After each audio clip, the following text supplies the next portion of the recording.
সাম্প্রদায়িক শক্তির বিষয়ে আমাদের যে চিন্তা, সেই চিন্তায় কোনোদিনও পরিবর্তন আসবে না।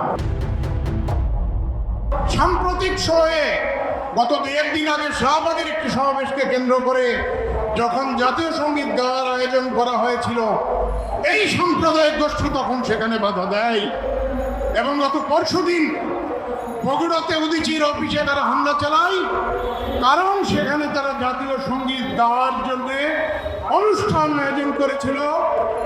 ঢাকাতে জাতীয় সঙ্গীত গাইতে বাধা দেওয়ার প্রতিবাদে তারা রাস্তায় নেমেছিল।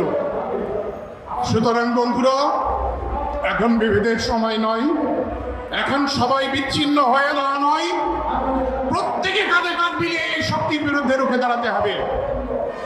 আমরা যে আন্দোলন করে বাংলাদেশকে এগিয়ে নিতে চাই, সেই আন্দোলনের সুফল ভোগ করার অধিকার